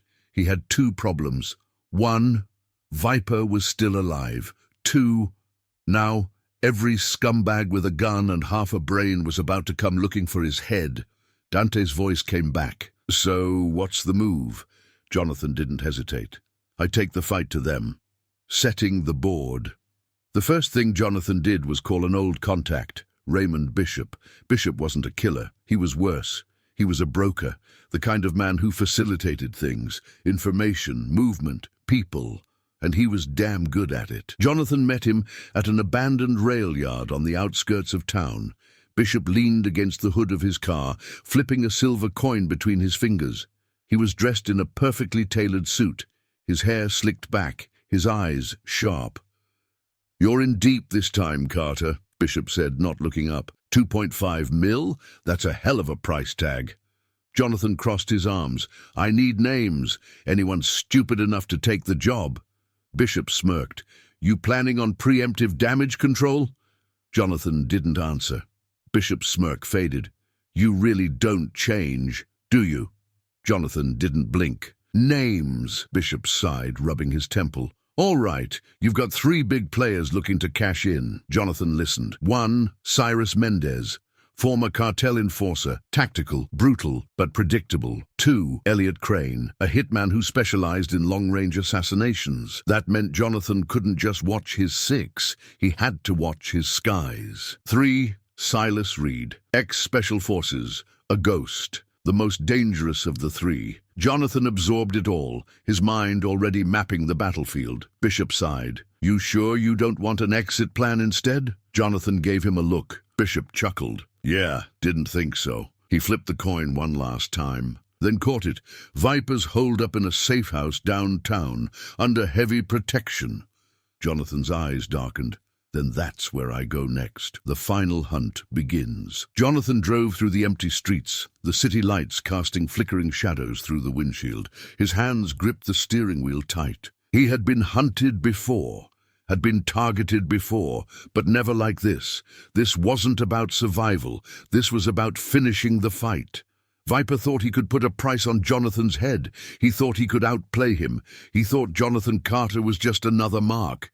He was wrong. Jonathan wasn't a target. He wasn't the prey. He was the hunter. And when the sun came up, there would be no one left standing but him. Jonathan Carter had spent years trying to escape his past. Tonight, he was walking straight back into it. The city lights of downtown flickered against the windshield as he drove in silence, his mind already breaking down the fight ahead. Viper had gone underground, but thanks to Bishop, Jonathan knew exactly where to find him. A fortified safe house on the south side, a 3-story building with thick walls, reinforced windows, and a full security team. This wasn't some rundown biker bar or a back alley warehouse. This was a bunker. Viper was making his last stand, and Jonathan was about to make sure it was exactly that, his last. The setup, Jonathan parked 3 blocks away, killing the engine and stepping into the cold night air. He checked his gear with muscle memory, 2 pistols, a combat knife, suppressors in place. He wasn't bringing a rifle for this. This was close quarters combat, quick, efficient, brutal. Dante had offered to help. Jonathan had said no. This wasn't about anyone else. This was his fight. Jonathan moved through the alleyways, his footsteps silent, his breath controlled. The safe house was exactly what Bishop had described, heavily guarded, strategically placed, built for defense. But defenses only mattered if your enemy played by the rules. Jonathan didn't. He took the long way around, climbing onto the rooftop of an adjacent building. From here, he had the full view, 6 men patrolling outside, 3 stationed near the entrance, another 3 on a second-floor balcony. Inside, Jonathan estimated at least 10 more, including Viper. Jonathan exhaled, steadying himself. Then he moved. The first strike. The first guard didn't even have time to scream. Jonathan's knife sliced clean and deep, severing the carotid artery, the body slumping before the man could even register what happened. The second guard turned just in time for Jonathan's pistol to meet his skull. A suppressed shot, whisper quiet, and the man crumpled into the shadows. 2 down, 4 left outside. Jonathan didn't stop. He weaved between them like a ghost, moving fast and precise. A third man turned, confusion flashing across his face. Too late. Jonathan slammed his knife into the man's gut, twisting, dropping him. The fourth fired, but Jonathan was already gone. The bullet slammed into a dumpster behind him, but Jonathan moved low, fast, grabbing the man's wrist and twisting it until bone cracked. A single shot to the chest, 4 down. The others were inside. Time to finish this. Inside the lion's den, Jonathan breached through the side entrance, silent and deadly. A corridor stretched ahead, leading to the main lounge area, a large room, open space, full of bad men. Viper's crew wasn't expecting an attack. They weren't ready. Jonathan took the first 2 out in seconds, snapping one man's neck while firing into another's chest. The third tried to fight. Jonathan didn't give him the chance. A swift disarm, a broken wrist, and a crushed windpipe. More gunfire erupted. Jonathan dove behind cover, his mind already calculating. 6 men left in the room, 1 hallway leading upstairs. Viper was up there. Jonathan reloaded. Then he ran straight into the fire. Bullets sliced through the air as Jonathan moved. He used the furniture, the bodies, the angles, every trick he had ever learned. A shot clipped his shoulder. He ignored it. One by one, he took them apart. By the time the last man fell, the room was silent. Jonathan exhaled slowly. Then he moved for the stairs. The end of Viper was waiting. Jonathan stepped into the upstairs office, his gun raised, his body tense. Viper stood behind a heavy wooden desk, a gun in one hand, a cigar in the other. He looked worse than before, a bullet wound in his leg, his breathing ragged, his shirt soaked with blood, but his eyes still burning with hate. Jonathan took a slow step forward. It's over. Viper let out a harsh laugh. No, Carter, it's just starting. He raised his gun. Jonathan shot first. The bullet tore through Viper's shoulder, sending him crashing backward. The gun clattered to the ground. Jonathan closed the distance. Viper was gasping, clutching his wound, his teeth gritted. You think this ends with me? Viper snarled. You think taking me out makes you safe? Jonathan stared at him. I don't think anything. I just know I'm done letting you breathe. Viper coughed, blood dripping down his chin. Jonathan raised his gun. Then Viper grinned. Guess you should have killed me faster. Jonathan froze. Then he heard it. engines, lots of them. Jonathan turned toward the window and saw a convoy of motorcycles heading straight for the safe house. This wasn't just Viper's crew. This was the Red Hands, and they were coming in force. Jonathan cursed. Viper coughed out another laugh. "Told you, Carter." Jonathan turned back, rage flashing in his eyes. Then he pulled the trigger. Viper's body jerked, the shot punching clean through his heart. It was over. Jonathan turned back toward the window, except now he had an army to deal with. The last stand, Jonathan moved fast. He grabbed spare magazines from the fallen bodies, checked his weapons and braced himself. Dante's voice crackled through the earpiece. "Carter, you seeing this?" Jonathan exhaled. "Yeah," Dante chuckled. "Damn, man. You sure know how to make enemies." Jonathan smirked. "Less enemies? Just the really stupid ones left." Dante whistled. "You got a plan?" Jonathan checked his watch. Then, calmly, "Yeah." He turned, walked to the rooftop access, and prepared for war. The firefight begins. The Red Hands hit hard. Jonathan had taken out their logistics man, and now they wanted blood. The first wave pushed through the safe house doors. Jonathan took them out fast, clean, merciless. Dante arrived just in time to even the odds. Gunfire roared. The warehouse shook. Bodies fell. Jonathan fought like a man with nothing left to lose. Every bullet was a promise. Every kill was a message. By the time the smoke cleared, the Red Hands were gone, and Jonathan Carter was still standing. Aftermath. Jonathan stood outside the burning safe house, breathing hard, his gun still hot in his hands. Dante wiped blood off his face. "So, what now?" Jonathan exhaled. Then softly, "I go home." Dante studied him. "And after that?" Jonathan's fingers tightened around the gun. "I fix things." Dante chuckled. "You really think Lisa's just going to let you walk back in?" Jonathan didn't smile. "I don't know." But he had to try, because after everything, his family was the only war left worth fighting for. Jonathan Carter stood in the ruins of a war zone. The safe house still smoldered, its windows blown out, the charred remains of Navarro's empire reduced to nothing but ash. Bodies lay scattered, reminders of the violence that had unfolded just hours ago. The Red Hands had come for revenge, but they had found something else, a reckoning, and Jonathan had survived. Dante exhaled, shaking his head as he surveyed the destruction. "Jesus, man, you sure you're just one guy?" Jonathan didn't answer. Instead, he reached into his pocket, pulled out a burner phone, and dialed a number. The line rang twice. Then a familiar voice picked up. "Detective Holloway." Jonathan spoke, his voice calm but edged with exhaustion. "You're going to want to send a unit down to Riverside Industrial Park." A pause. Then Holloway's voice turned sharp. "Carter, what the hell have you done?" Jonathan scanned the bodies, the wreckage, the blood-stained pavement. "I cleaned up your mess," he said simply. Holloway cursed under his breath. "Tell me you're not standing in the middle of this." Jonathan's jaw tightened. "I made sure the right people won't be waking up tomorrow.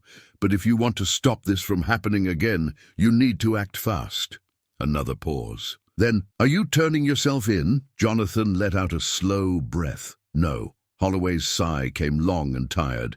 "Then I didn't hear from you tonight." The line went dead. Jonathan tossed the phone into the burning wreckage. The law wouldn't touch him. Not this time. Holloway knew that what had happened tonight was a necessary evil. But that didn't mean Jonathan was off the hook. This was never going to be over. Not really. A town in shock. By sunrise, the town of Riverside was buzzing with news of what had happened. The story was already spreading. Gunfire in the industrial park. An entire gang wiped out in a single night. Navarro dead, Viper gone. Nobody knew exactly who had done it, but they had guesses. Whispers followed Jonathan as he walked into town. People stepped aside when they saw him. Some avoided eye contact, others stared with a strange mix of fear and admiration. He was a myth now, a legend, the man who had done what the police never could. Jonathan ignored them all. He wasn't here for them. He was here for Lisa. A family on the edge. The house looked the same, but it felt different. Jonathan stood on the front porch staring at the door.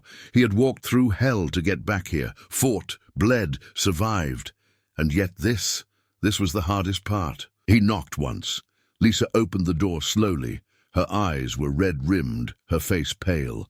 She had been crying, but when she saw him standing there, bruised, blood still dried on his knuckles, her expression hardened. "You're alive," Jonathan swallowed. "Yeah." Lisa let out a breath, shaking her head. "Jesus, Jonathan, I don't even know what to say." "Say you're staying." His voice was quiet. Lisa's throat worked. "I don't know if I can," she admitted. Jonathan felt a sharp pain in his chest, deeper than any wound he had taken last night. "I did this for you," he said. "For Tommy." Lisa's eyes flashed. "Did you?" Jonathan clenched his jaw. "Yes." Lisa stepped closer, her voice quieter now. "You keep saying that, but Jonathan, when does it end? When is it enough?" Jonathan didn't answer, because deep down, he wasn't sure it ever would be. Lisa let out a breath, wiping at her eyes. "I love you, but I need time." Jonathan nodded slowly. "Take all the time you need," he said. Then he stepped back and walked away. A new beginning. Jonathan didn't leave town. Not yet. There was still work to do. The Red Hands weren't done. Maybe they were weakened. Maybe they had lost their foothold here. But Jonathan knew how men like them worked. They would regroup. They would find a new leader. They would try to rebuild. And if they did, Jonathan would be waiting. For now, though, he walked. Not as a soldier, not as a killer, but as a man trying to find his way home. And maybe, just maybe, he still had a chance to.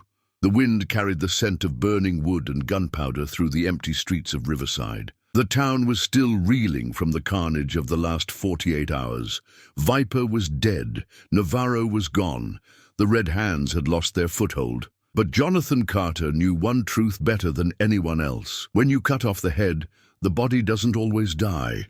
Something always grew back. And men like him, they weren't meant to rest. Jonathan walked down Main Street, his boots scraping against the pavement. The town wasn't just watching him anymore. It was waiting. For what? He didn't know. Maybe for him to leave. Maybe for him to save it. The last meeting. Dante was already waiting for him at Miller's garage, leaning against a rusted-out pickup truck. He looked up as Jonathan approached, shaking his head. "You look like hell." Jonathan grunted. "Feel worse." Dante smirked, then sobered. "Navarro's dead. Viper's dead. Red Hands are out for now." Jonathan exhaled. "But they're watching." Dante nodded. "They don't like loose ends." "Then we tie it off before they can." Dante studied him. "And how do you plan on doing that?" Jonathan looked at him. "I take over." Dante blinked, then laughed. "Jesus, man, you serious?" Jonathan didn't blink. Dante stopped laughing. "You want to run this town?" Jonathan shook his head. "No, I want to make sure no one else does." Dante considered him for a long moment, then nodded. "Then I guess we better start cleaning up." The final threat. Jonathan wasn't naive. The Red Hands weren't just going to leave. They were watching, waiting for an opportunity. And sure enough, it came that night. Jonathan was locking up the garage when he felt it. That prickle at the back of his neck, that weight in the air. Someone was coming. He turned just as 3 SUVs rolled to a stop across the street. Engines idled. Doors stayed closed. Then one man stepped out, dressed in a suit, hands in his pockets. A messenger. Jonathan exhaled slowly, rolling his shoulders. "Here we go." An offer he couldn't accept. The man in the suit stopped a few feet away, studying Jonathan with mild curiosity. "You made quite a mess," he said. Jonathan said nothing. The man sighed. "Let's not pretend we don't know what's happening here. You took out Navarro. You took out Viper. Now you think you're in control." Jonathan didn't blink. "I don't think. I know." The man smiled. "Good. Then you understand how this works." He reached into his pocket, pulling out a thick envelope. Jonathan didn't take it. The man lifted an eyebrow. "That's $500,000. A gift, really. A gesture of goodwill." Jonathan stared at him. "And what do I give you?" The man shrugged. "You let us operate. Nothing major. No violence, just business. Jonathan's jaw tightened. "Drugs?" he asked. The man didn't blink. "Among other things." Jonathan exhaled. Then he dropped the envelope on the ground. The man's expression hardened. "Careful, Mr. Carter." Jonathan tilted his head. "I don't play careful. I play final." A long silence. Then the man smiled again, but it didn't reach his eyes. "Then I suppose we'll be seeing each other again." He turned, got into his SUV, and the convoy rolled away. Jonathan watched them go. Then he sighed. This wasn't over. It was just beginning, building something new. By sunrise, Jonathan had made up his mind. Riverside needed something it had never had before. It needed a guardian, not a sheriff, not a mayor, not a criminal. Something in between, something stronger. Dante leaned against the counter in Miller's garage, sipping coffee. "So what's next?" Jonathan exhaled. "We get ready." Dante smirked. "For what?" Jonathan looked out at the quiet streets, the people who were starting to feel safe again. "For war," Dante chuckled. "Damn, Carter, you really can't let this go, can you?" Jonathan looked at him. "If I do," he said simply, "who will?" And for the first time, Dante didn't have an answer. The beginning of something bigger. Jonathan walked home just as the sun began to rise. Lisa and Tommy were gone, but they'd be back. And when they did, he would make sure this town was safe for them. No more gangs, no more threats, no more looking over their shoulders.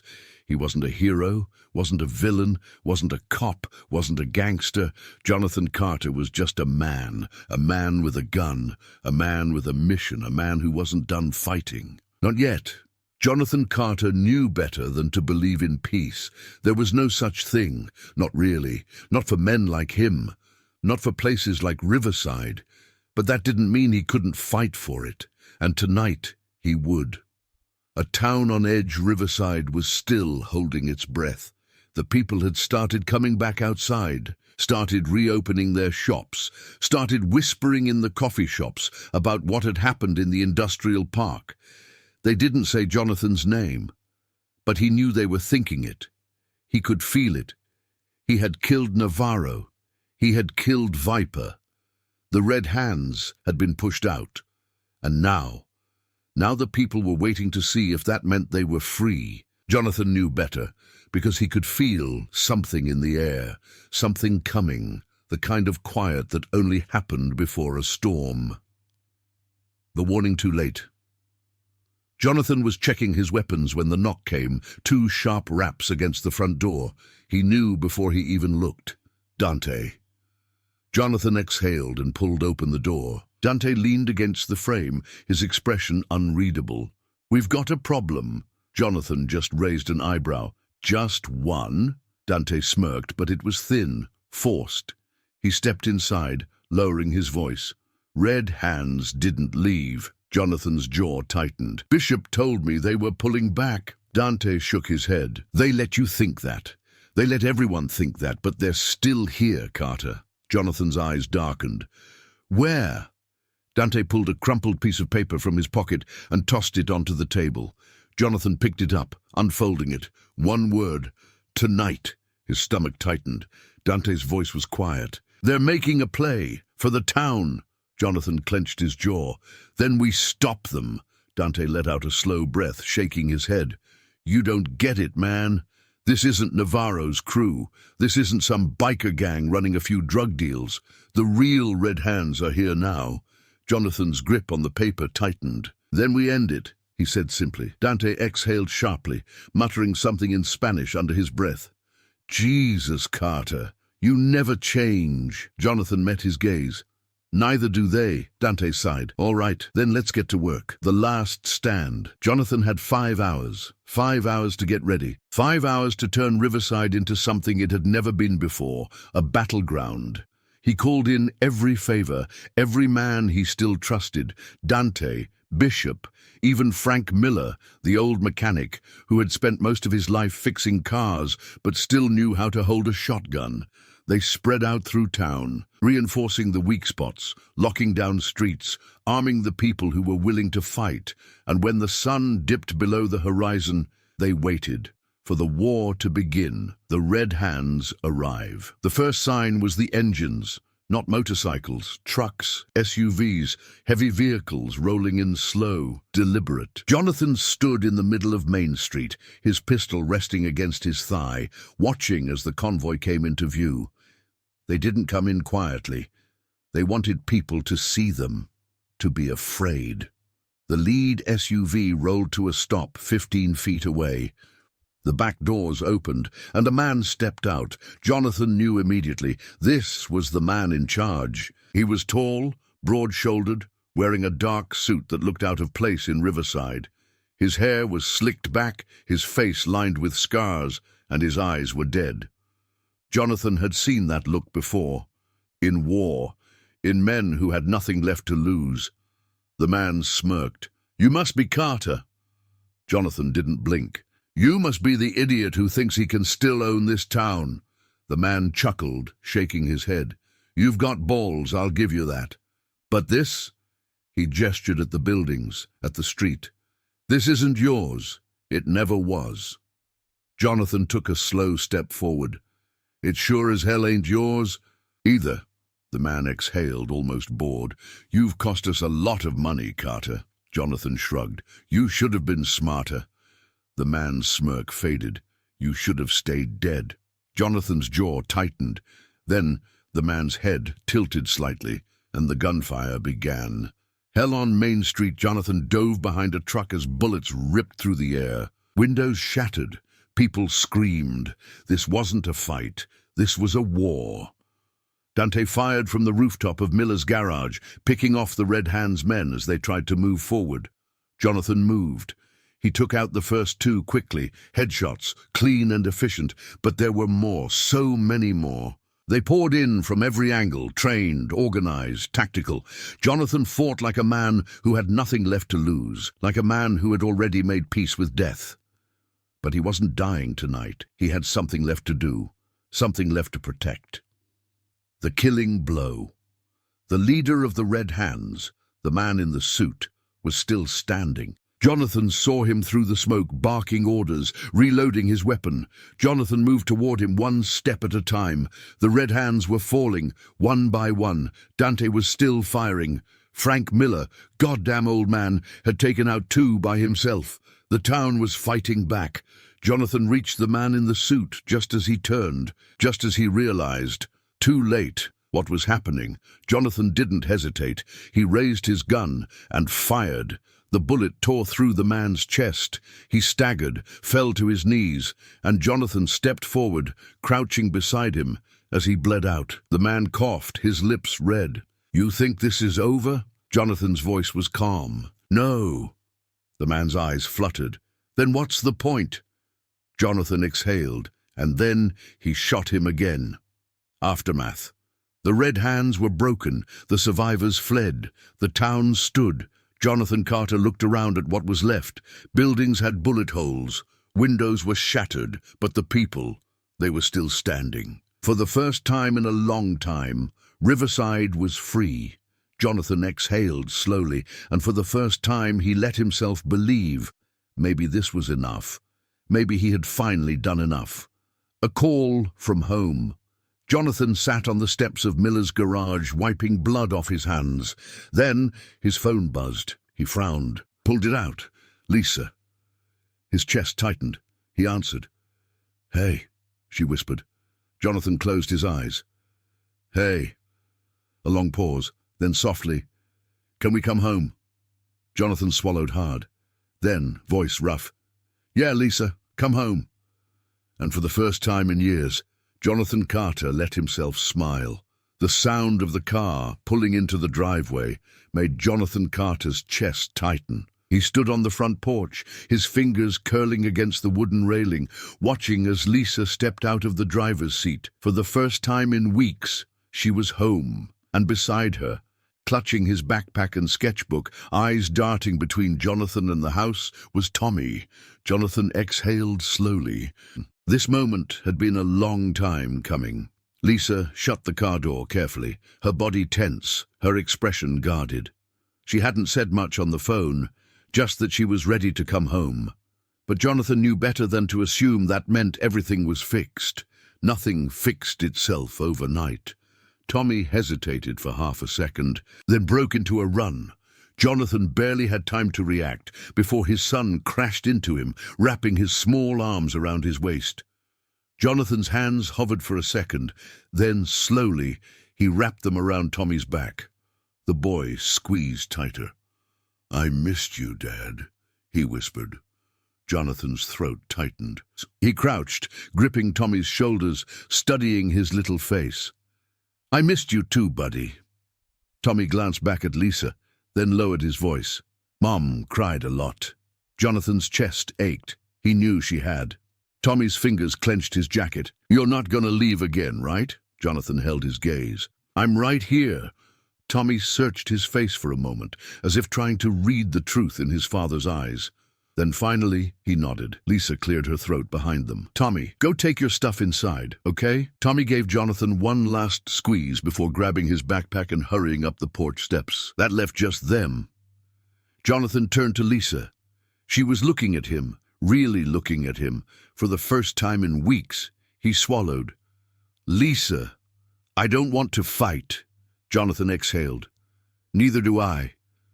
She crossed her arms, her nails digging into her sleeves. "I know what you did, what happened in town." Jonathan waited. Lisa let out a long breath.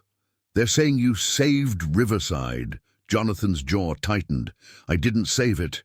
I just made sure no one else could take it." Lisa's gaze didn't waver. "And what happens when the next fight comes?" Jonathan hesitated, because he knew what she was really asking.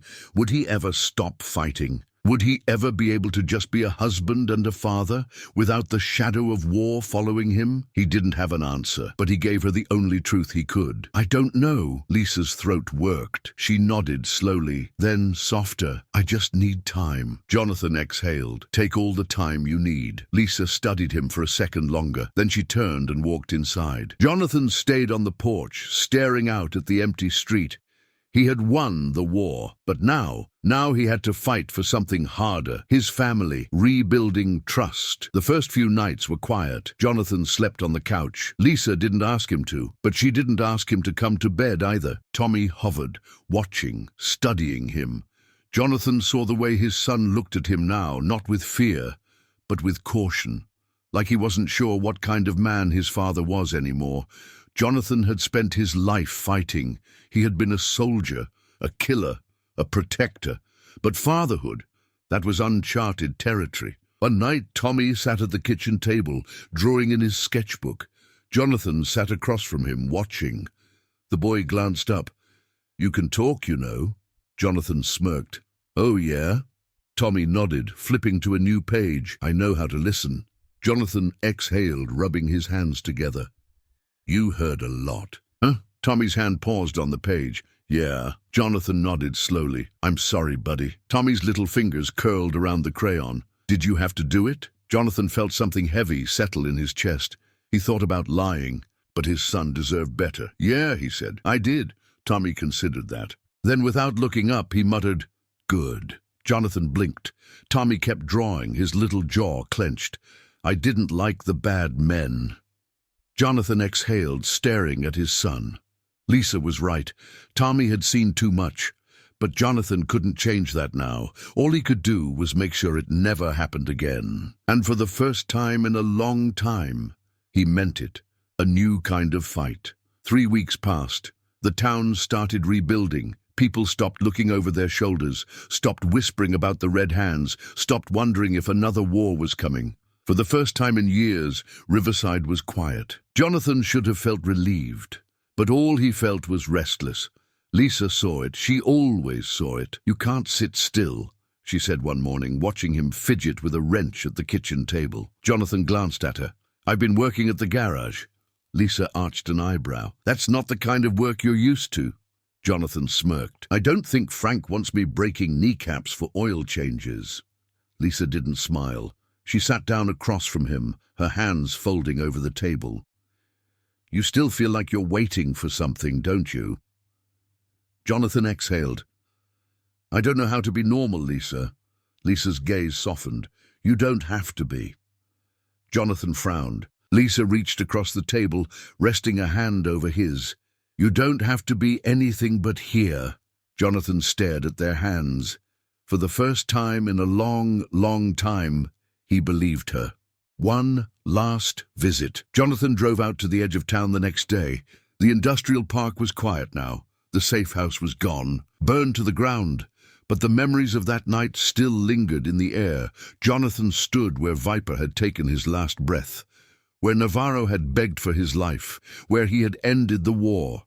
And for the first time, he didn't feel proud, just tired. He pulled something from his jacket, a folded piece of paper, Tommy's drawing. Jonathan unfolded it carefully, smoothing out the creases. It was still there, the superhero, a dark figure, standing tall, standing alone. Jonathan stared at it for a long time. Then gently he placed it on the ground. The wind carried it away. Jonathan exhaled, turning back toward town. He had fought for revenge, fought for justice, fought for his family. Now he had to fight for himself. And that was the hardest battle of all. But maybe, just maybe, it was one he could win. The streets of Riverside were no longer haunted by the spectre of war. For the first time in years, there were no gangs patrolling the back alleys, no bikers shaking down local businesses, no red hands slipping poison into the town's veins. And Jonathan Carter, for the first time in his life, he was trying to figure out what to do when there was no fight left. It wasn't easy. The bruises on his body had faded, but the ones in his mind, those weren't so quick to heal. Adjusting to normal, Jonathan spent the next few weeks trying to live like a man who didn't have blood on his hands, trying to be something more than a soldier. He worked at Miller's garage, turning wrenches instead of breaking bones. He let Tommy talk his ear off about superheroes, even when Jonathan didn't understand half of what the kid was saying. And Lisa watched. She didn't press him, didn't force him to talk, but she was there. And for now, that was enough.